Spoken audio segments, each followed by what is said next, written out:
Hi guys, welcome to Loose Groomers. I'm Colin Taylor and this is Linda Williams. How are Hello. you guys doing? So why are we doing this?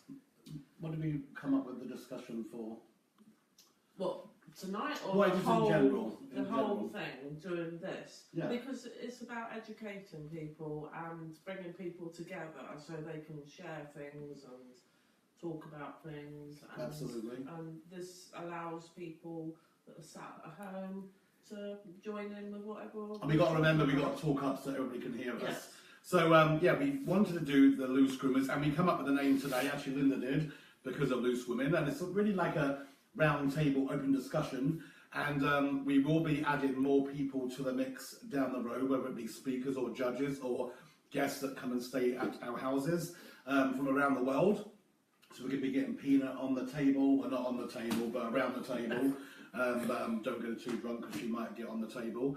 And Barbara also, and you know, Heidi Anderton. Anybody who comes in this area, I want to get them around here. We've got Leslie Garrett coming soon to talk about some products with us. Yeah. And Kelly Davis, I want her to come to and talk to about her grooming show. But this segment is regarding valuing yourself and your work. Yeah. And I think we should go back to the beginning. So how did you find a grooming school? In the Yellow Pages. And what made you want to become a groomer? My mother had died and I was suffering from depression, believe it or not, and I needed to do something, and my hubby decided it was a good career because I'd worked with horses, been brought up with horses all my life, so I'd always worked with animals, so it just seemed a natural route to go down.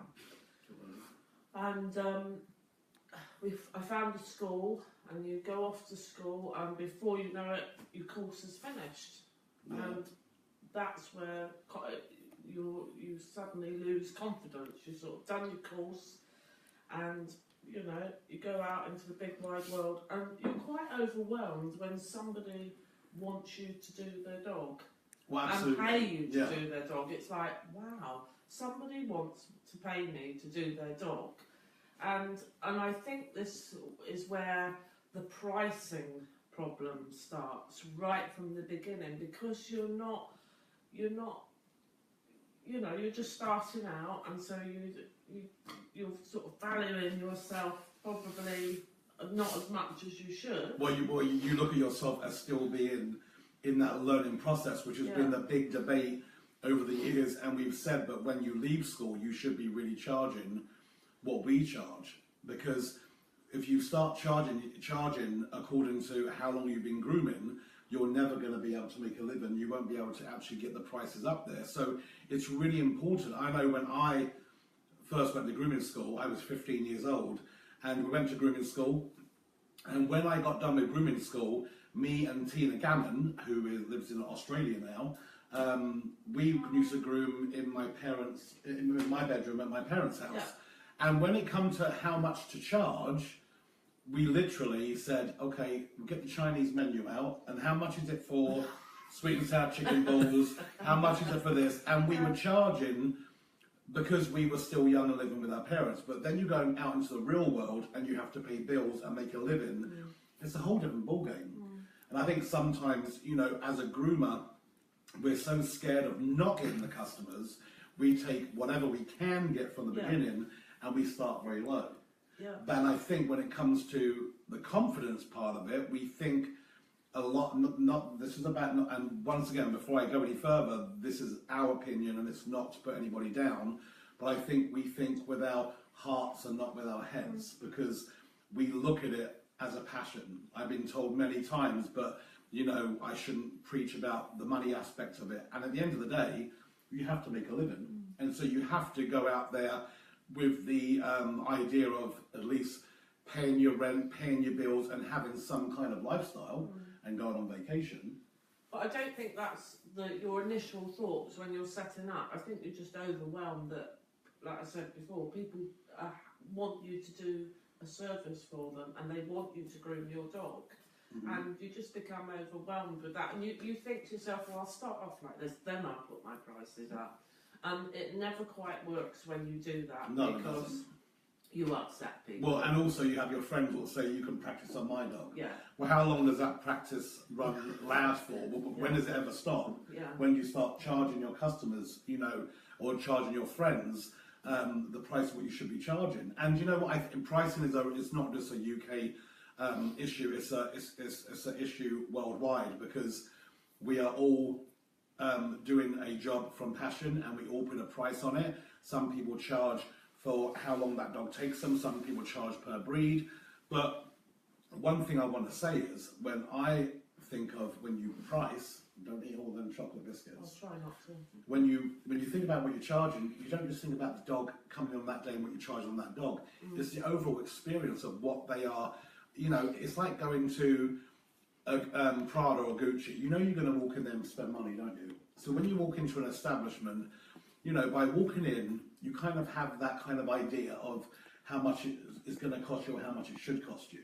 But, when I used to have, manage salons in America, you used to charge for the bleach, the bucket, the mop, the experience, the dryers, you got to put everything into perspective of how much it costs you to run that business. And especially when you have employees, you have a lot of overheads you've got to cover.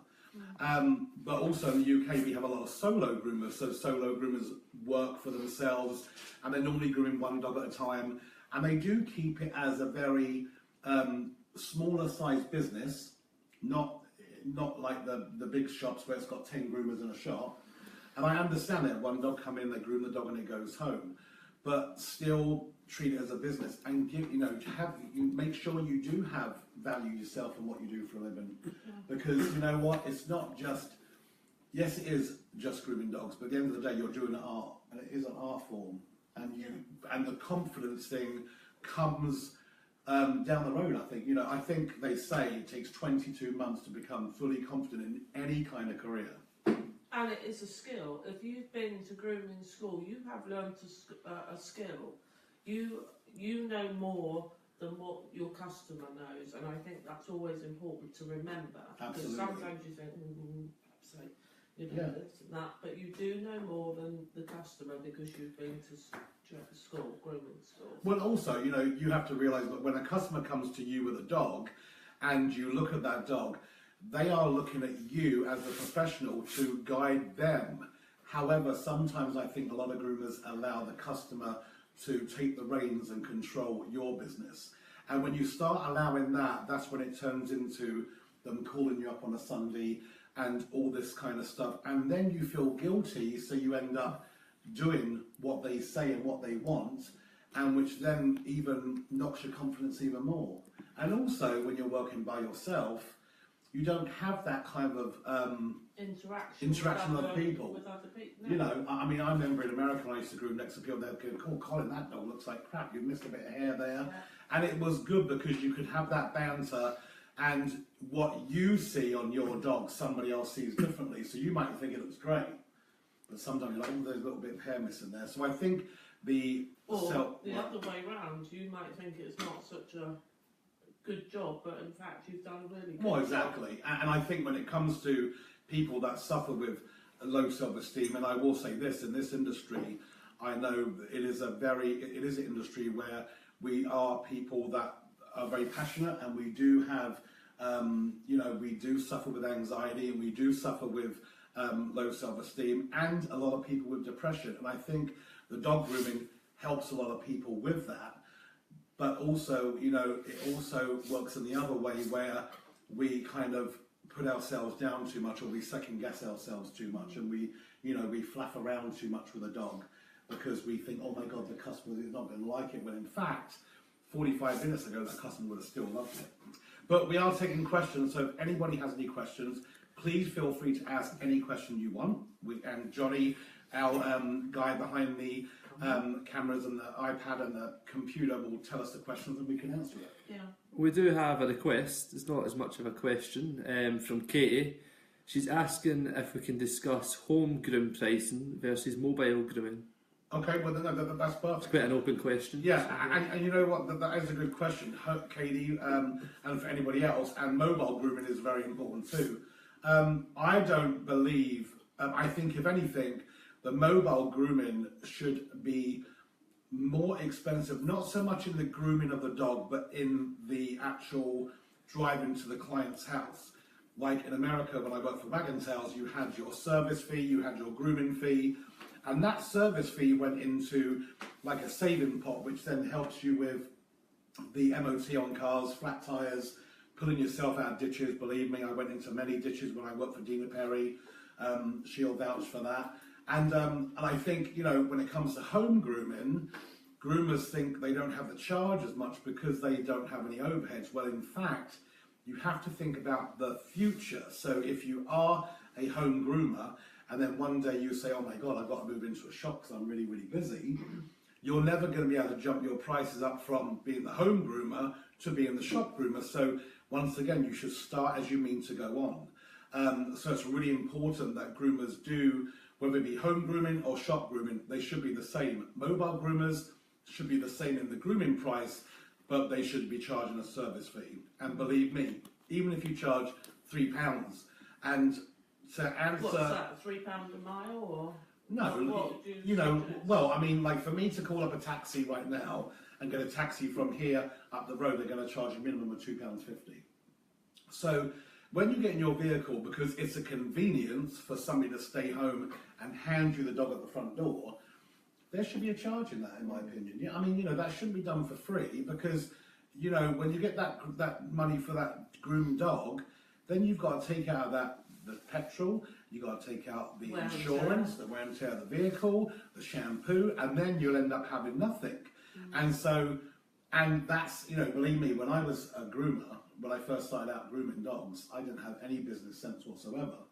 I was very much, you know, that person where it was just about the dog on the table, charging for that. And over the years of going to educational seminars and competitions and dog shows and business seminars, I've learned the things what I was doing wrong. You know.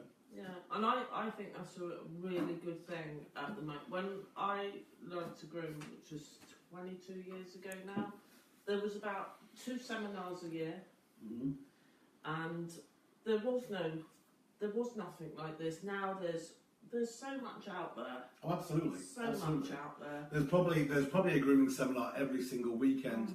There's probably, as an island, a very small island, we have probably more competitions in the UK for a small island than what America would have as being such a big country. I mean, they have a lot more competitions, but when you put it into a small island, and I think we just have to get used to the fact that, you know what, we are going to have to find more dogs to go to grooming competitions, and we are going to have to, you know, people are going to have to pick and choose what seminars they go to.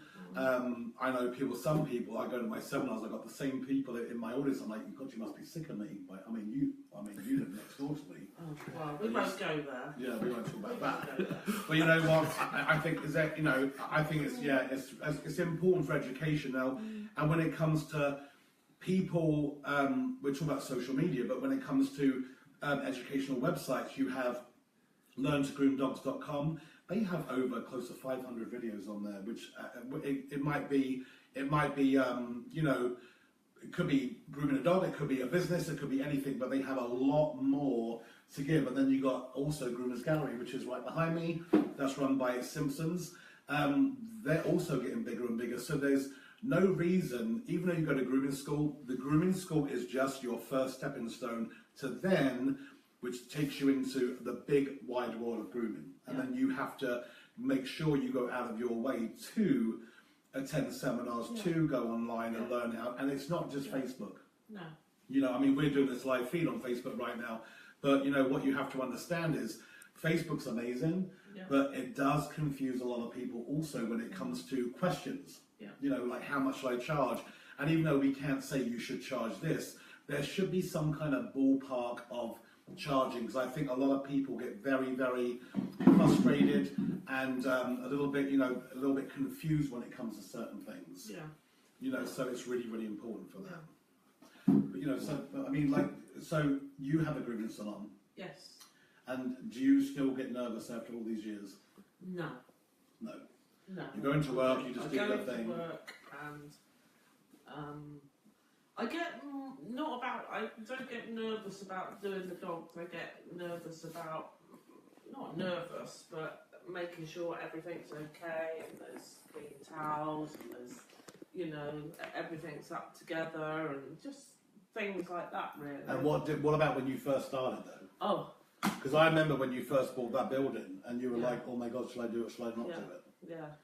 yeah. It's very, very scary because I started off in my utility room, and I outgrew that, and then went into my annex, and then I'm where I am now, and it's quite a big shop.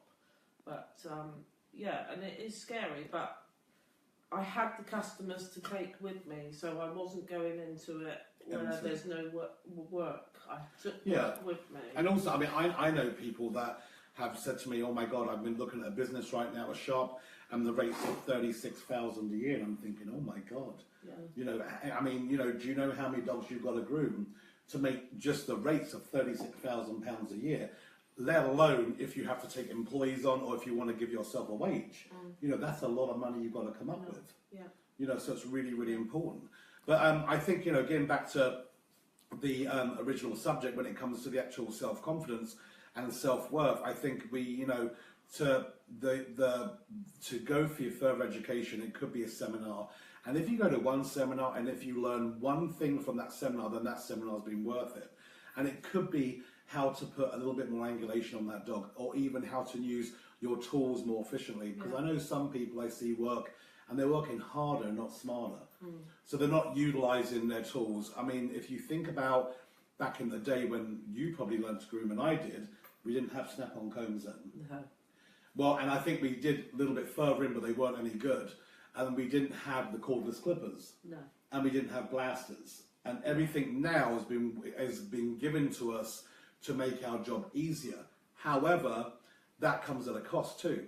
So once again, you have to say, okay, this is going to make my job easier, but because I have all this up-to-date, you know, state-of-the-art equipment, I have to once again think about what I'm charging, because it makes a big difference. And I know there was a woman on Facebook, and she was charging, and I think it was Facebook, £35 for a pug, and she got totally ridiculed for it. And I said, you know what? Hold on 1 minute.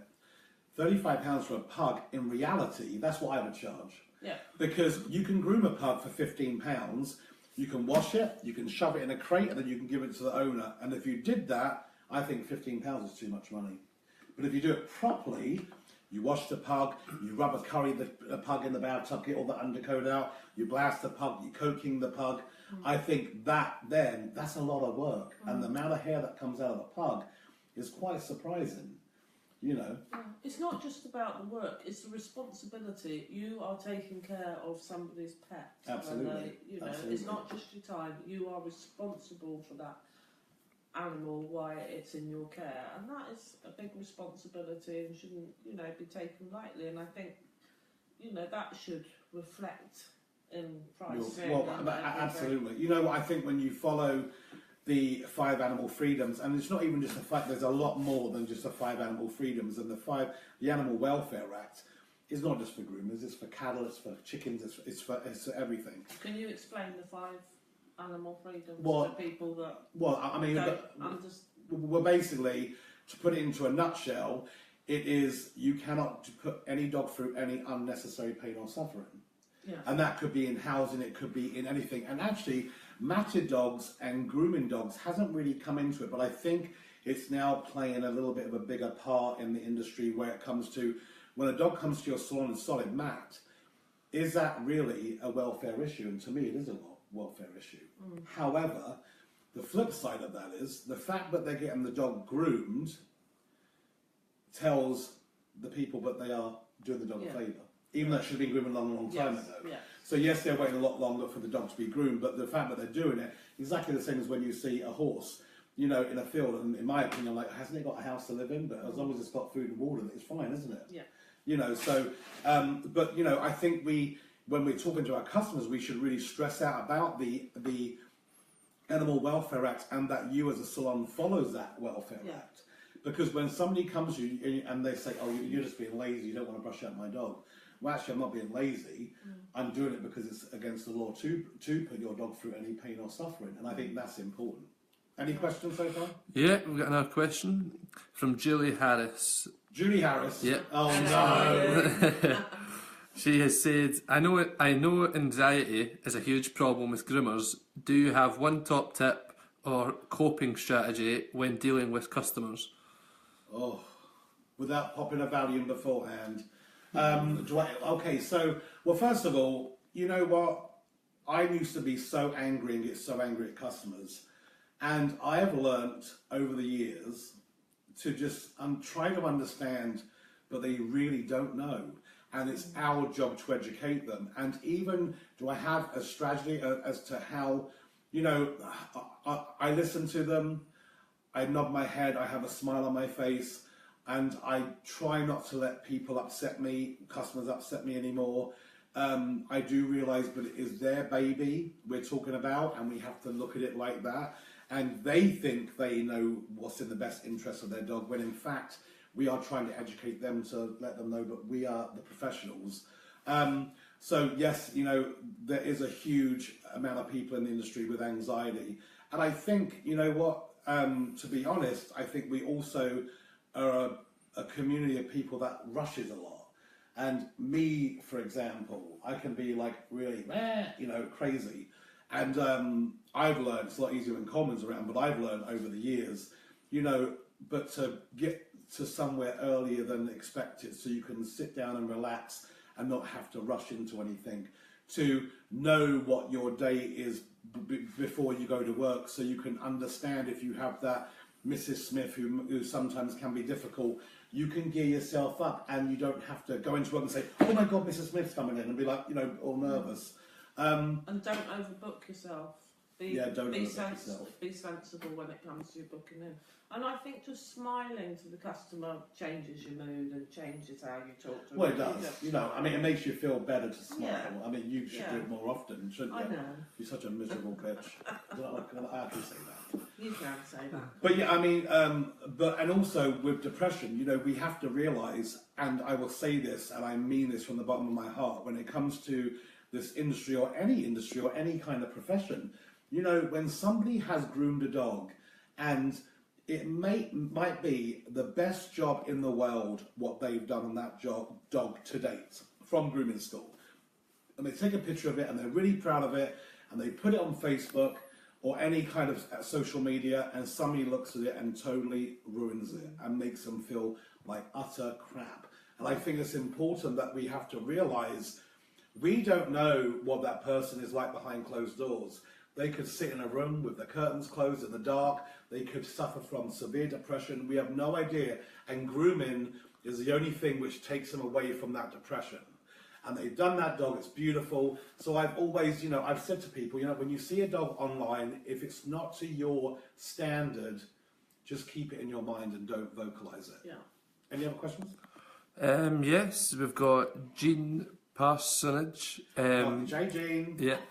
And the question is, what's the best confidence boost a groomer could be given? Which I think could potentially be a compliment. Yeah, well, exactly. From the owner. When an owner picks up their dog and they're really happy with it, and you had doubts, you go, I'm not sure. But they are pleased with it. Most owners are just so happy that their dog's clean and tidy. Absolutely. You know, and I think that a big thing is, when a person picks up the dog, groomers have got to, and I'm not talking about I was the same way. When you take out a dog, don't say, do you like it? With a guilty look on your face. You should be confident in the work you've done. Say, doesn't Buffy look beautiful? And like Linda says, you know what? People very rarely say, oh my God, what fabulous angulation. They just look at it and they say, oh my God, he's got a beautiful, nice, easy to manage haircut. The face looks cute and tidy. That's all they want. They want to be able to see the eyes, and they want to be able to see a nice little cute face. Definitely. I mean, let's face it. I mean, you know, but I don't want to take away from the people that do go out of their way to create perfection, and these are normally competitive groomers. And you know what, to be honest, I went through every segment in my career where I was a student, and then I went to, I stayed on at Jill's school and was an apprentice, and I went to Hong Kong, and I probably groomed like 30 Pomeranians a day, and that's how I learned how to scissor. And then I went into the competition realm where everything had to be done perfect. And I will be honest, and I probably put dogs through unnecessary, not suffering, but just unnecessary brushing just for the sake of a breed standard haircut. When I didn't have the balls to say to the customer, you know what, groom me down Kerry Blue if you want it to look like a Kerry Blue. Now I do. I don't take any crap from anybody because you know what, I don't want to, first of all, I don't have the time to make a Kerry Blue to show standard in a grooming salon when I've got 6 or 7 other dogs waiting. However, I will give, I want to educate the person and, get into that state. Any other questions? Yeah, we have Ryan, sorry, I can't pronounce that, Nash. And he has asked, how do you deal with teacup breeds? I find them very difficult to work, especially around their legs, etc. It's Scottish, Ryan, sorry about that. I'm trying to speak properly. It's okay, no. So, toy breeds, and that's a really good question because toy breeds are another breed where people say, how can you charge so much money for that tiny, tiny teacup Yorkie? Yeah. And you know what? You groom that teacup Yorkie and you want to literally down 2 Valiums and a Corona beer at the same time and say, oh my God, you know what? What am I doing? So they are. I would much rather groom a huge, big Rottweiler than a tiny teacup Yorkie because it is hard. So, can you repeat the question? What is it about the dog? How do you deal with teacup breeds? And he specifically finds it difficult around their legs. Around the legs. Okay. Probably just the small bits.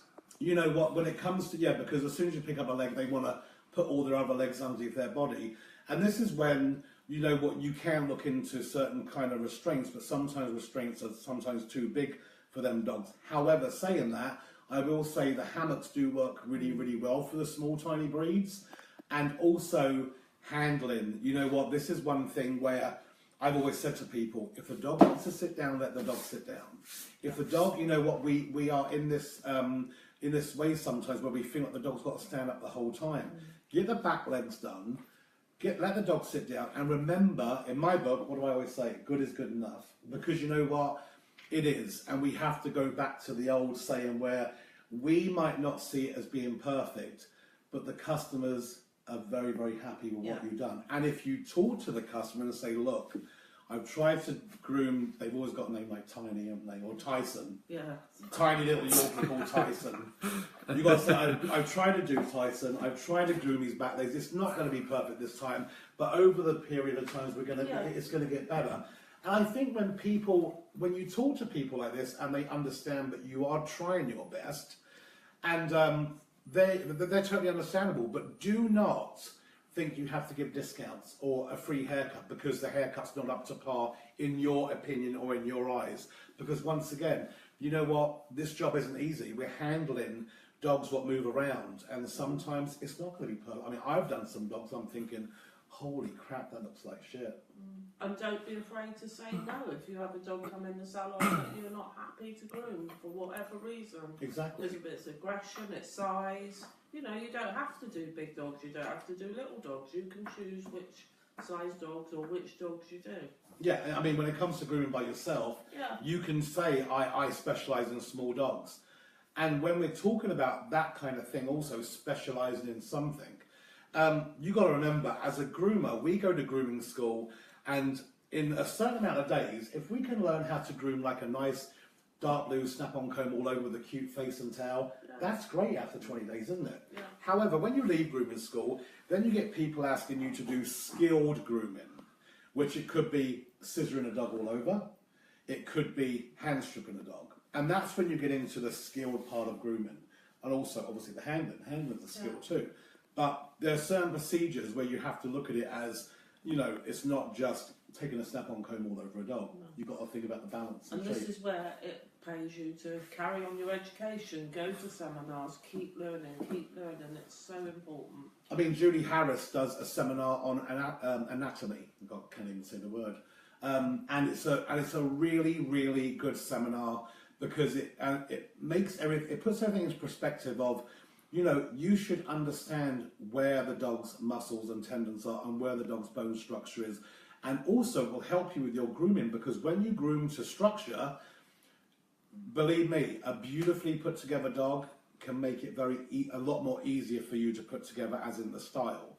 So it's important to find these specialized seminars anatomy seminars. Kelly Gaynor does one on handling, on handling aggressive dogs also. And you know, like you said with aggressive dogs, if you're brand new out of grooming school, don't feel like you have to groom an aggressive dog. And if you've been groomed for 20 years, don't feel like you have to groom an aggressive dog, because when that dog bites you and you're out of work for a week, who's paying your bills? You know, I mean, you're stuck at home, and you know what, and it's really hard. And we do have fund relief programs right now. Angela Cayley from ICMG, she's doing a fund relief where, you know, when groomers have, you know, hard times in life. And believe me, we've all been there. We've all had a hard time paying bills. I know I have. People have opened their doors to me in the past and helped me out immensely. And I think it's really, really important that we, you know, all look at that, you know. It'd be nice if your local groomers, you could talk to your local groomers, you could pick the phone up. I remember when I started and then other groomers started coming into my area, they would ring me and go, how much do you charge? And you always knew, 3 dogs, always 3 dogs. And you knew you were talking to another groomer, and I just wish they'd say, I'm so-and-so down the road and I've just started, what are you charging? Because I would assume we were all charging similar money for our area. It's normally always the 3 City and Guilds dogs. Yeah. I've got a Westie Poodle and a Cocker Spaniel. How much you charging? You're thinking, really? Yeah. You know, come on. And this is where this industry is incredible. I mean, we are full of amazing people that are willing to help. But unfortunately, once again, when you've gone to grooming school and you go into your town and you're trying to get all the people in there, and then somebody else goes to grooming school and comes into your town, it immediately puts you on the defense. When in reality, as long as you worry about that person, your business will only suffer. So you either got to, you've got to concentrate on what you're doing, and also welcome that person in with open arms. Yeah. Can I have a bit of that? Yeah. Well, that was my bit. But... You can talk, so I've got my mouth full. Yeah, I just wish more groomers would sort of talk together, be more friendly, and hopefully things like this are going to help. I'd be quite happy for any groomer in my area to pick up the phone and go, how much do you charge Linda? And I wish it had been done years and years ago.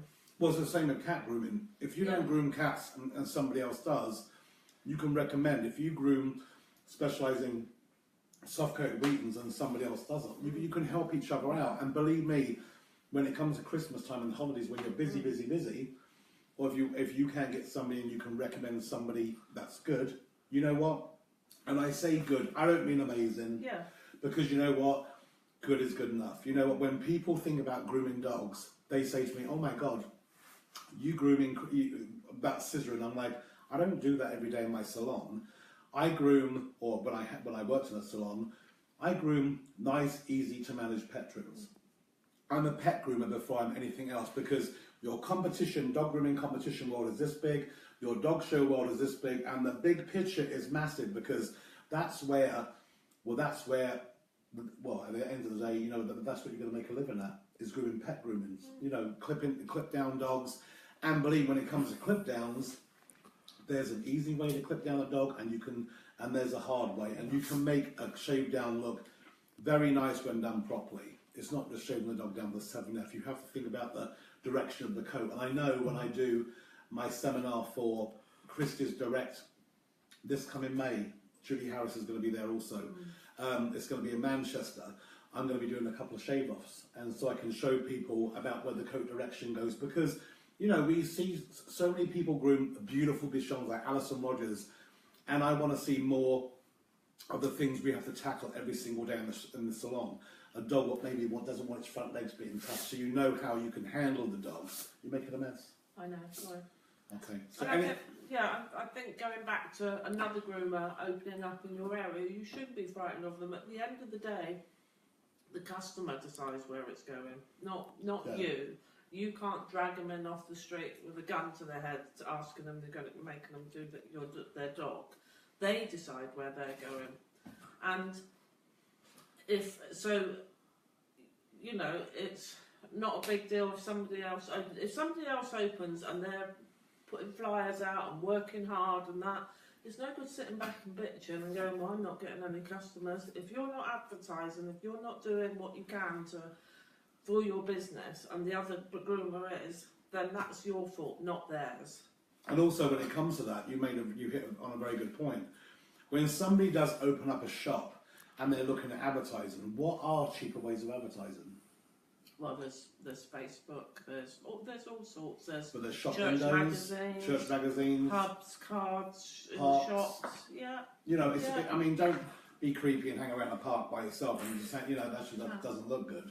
But you know what, you can advertise in shop windows, you can talk to your vet, you know, there are ways of getting dogs into your shop.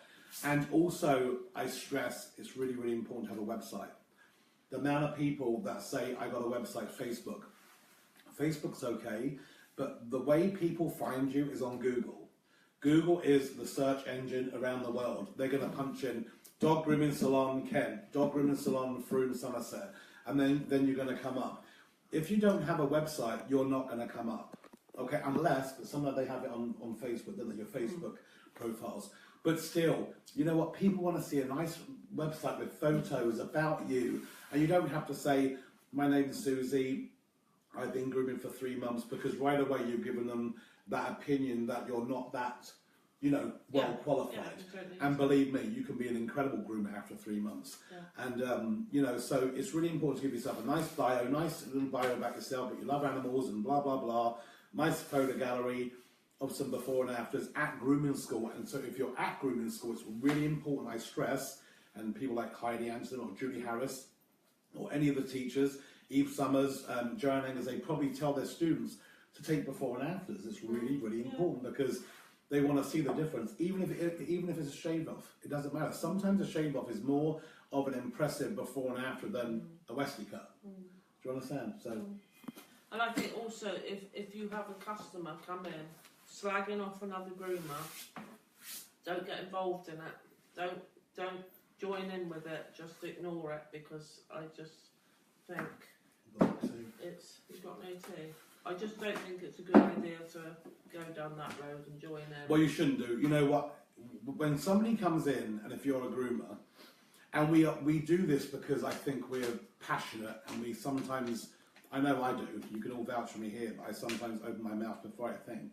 But I sometimes think, but we see a dog come in, you're like, who the hell groomed that? And you shouldn't be saying that, because at the end of the day, it doesn't make you look good. And once again, it brings me back to that statement I made earlier on, that somebody could have groomed that dog and it could have been their best job to that day. Yeah. And you know what? It doesn't matter who groomed it. They're coming to you to just groom the damn dog. Okay, so you don't have to make any kind of statement or slag anybody off, because it's just not necessary. No, but I find the customers do. Or Yeah, I they went do. to so and so and Yeah. you know, she done this. And I say, well, you know know. what, she could have been having a bad day. Yeah. You know what? And let's face it, if people can look me dead in the eye and say, I've never ever had an accident on my dog, ever, ever, ever. Well, first of all, ever, ever is when you stop grooming. And it could happen to you any single day. And it's happened to me. I've cut dogs. You know what? You know, I mean, you know, we all have accidents. I remember in a shop when a person says, "Oh, can you come and see if this Bedlington's face looks good?" And I went over and I said, "Beautiful chocolate. There's a little bit of hair." Then I went to cut it off, and the tongue came out. And so, and I've done it. You know, I called up Mr. So and so. Your poodle's going to be ready. And while I was, you know, I had an ear to trim around. And I called him back and I said, don't pick it up from the shop, come to the vet, because it's got to have stitches. And I'm honest, you know what, and we have to be. We are not perfect in any ways, shape or form. And I think it's important that we all have that kind of open book attitude that, you know what, we all can learn from each other. Even, I mean, I go to somewhere, I do seminars most Sundays, and I can listen to a whole group of people and I can learn something from somebody in that audience. I just think it'd be nice if we supported each other as groomers. Yeah, And, it's very, very important that we do. And also we support not just the groomers, but we support the supply companies, we support the colleges, the grooming schools, and we try to be more positive. You know, at the end of the day, we all have to make a living. The supply companies have to make a living. I see a lot of people going to cheaper versions to buy their grooming equipment, and that's fine and dandy, but you know what?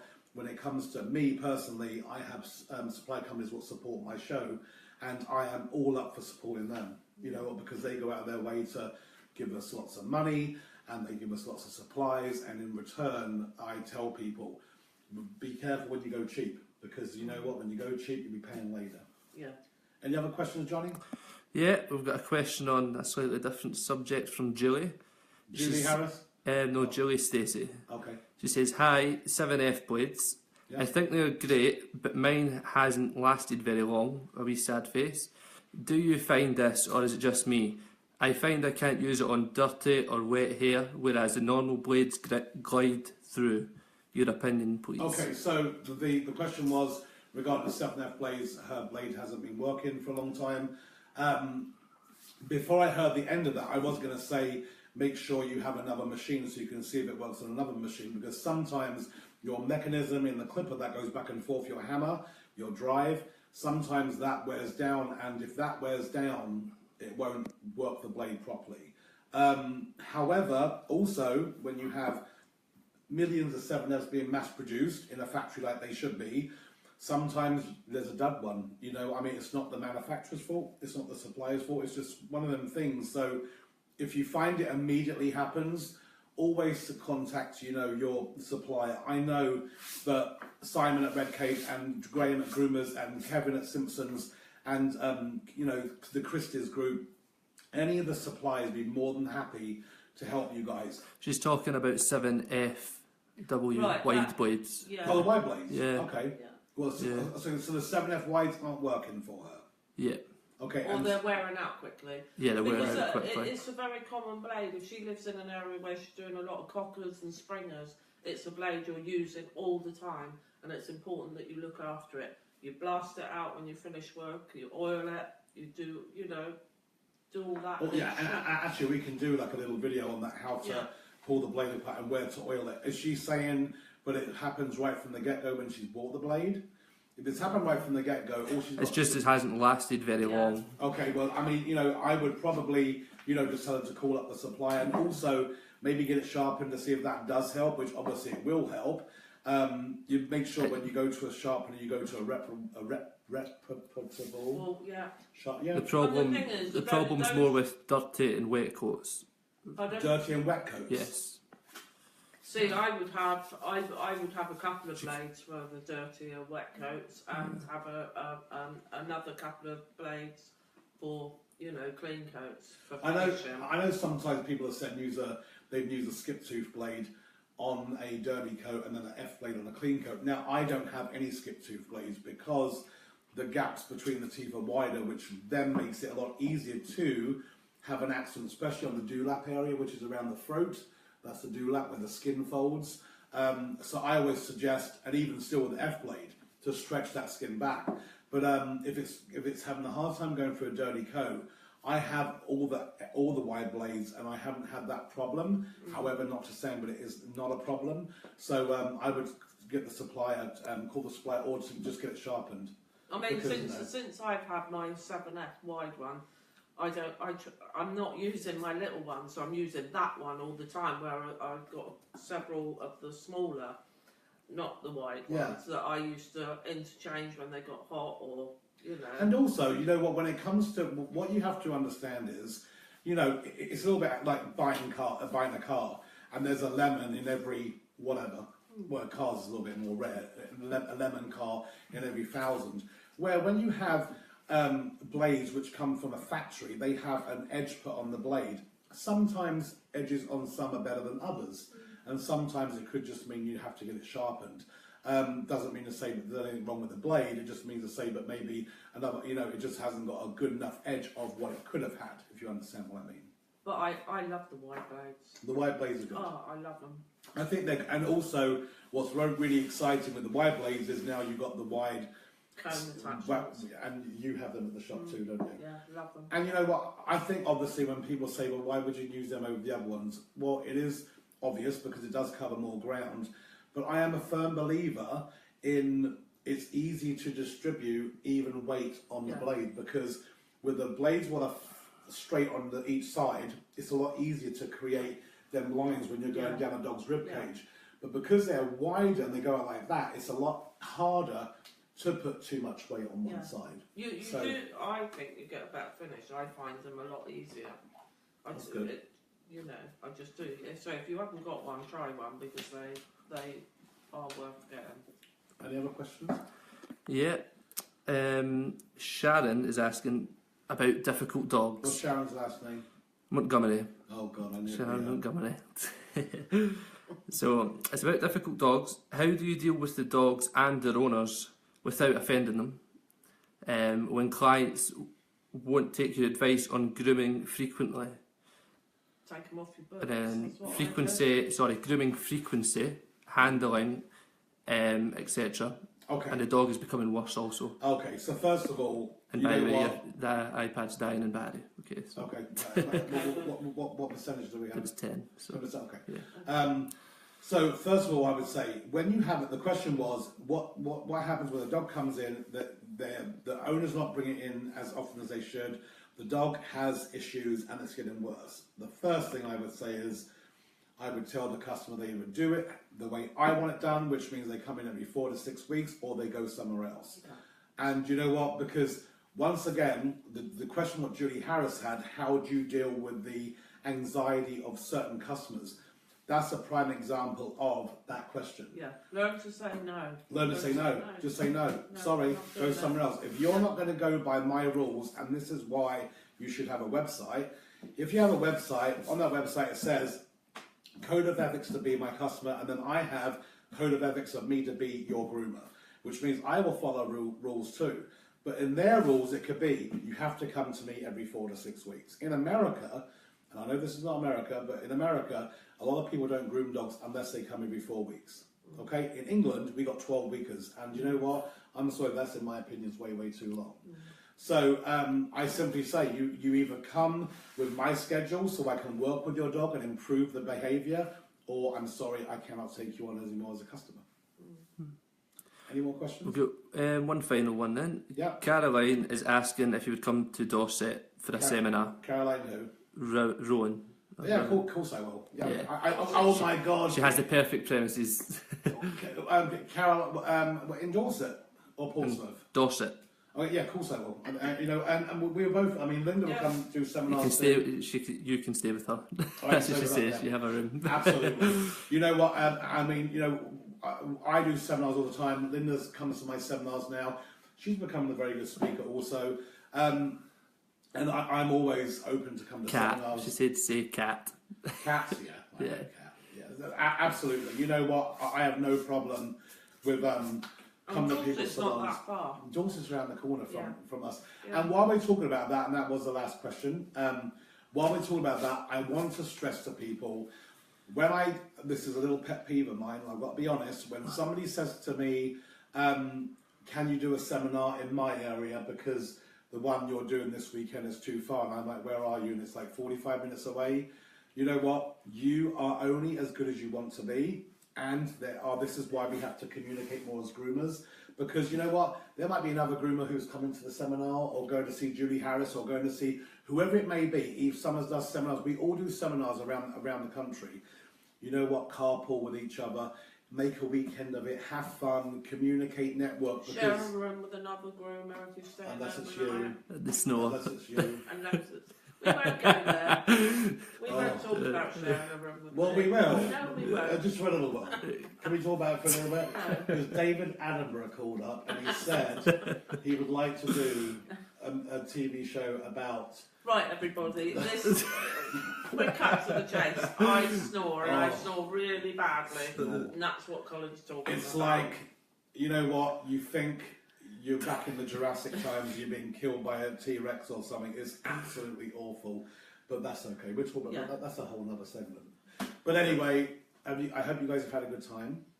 And I wasn't going to say loose women, but we are loose groomers. We're loose Well, we're not. groomers. It's kind of dodgy though, isn't it? Yeah, but that's good. We're loose groomers in the way of talking loosely and freely. Yeah, we just want people to Chill ask out. questions Just and chill out. and you know. And if people are down in this area, come and you could join in with the talk. Absolutely. As well. I can guarantee when Julie Harris is here, Yeah. there won't be coffee on the table. No, When Pina's here, she'll be smoking and drinking. that's fine. Barbara Pickell should be drinking beer, Yeah, maybe smoking too. yeah. Yeah, I mean, like, you know, but it's not about being hoity-toity. I love that word, hoity-toity. Yeah. It's about just being relaxed and chilled. and learning. This is about having discussion. However, I don't want this to distract from you going out there in the real world and going to seminars and learning from some of the most amazing groomers around the world. Still go out there, learn, go to grooming demonstrations, go to grooming competitions. Master Groom's coming up at the end of March on the 31st and the 1st and 2nd. So go on to there. Don't forget Groomers Gallery, support Groomers Gallery, bigger, the new Groomers Association. And also, please go on and vote at the SGLAP Liverpool Achievement Awards. If you go on to my page, I'll give you all the information on there.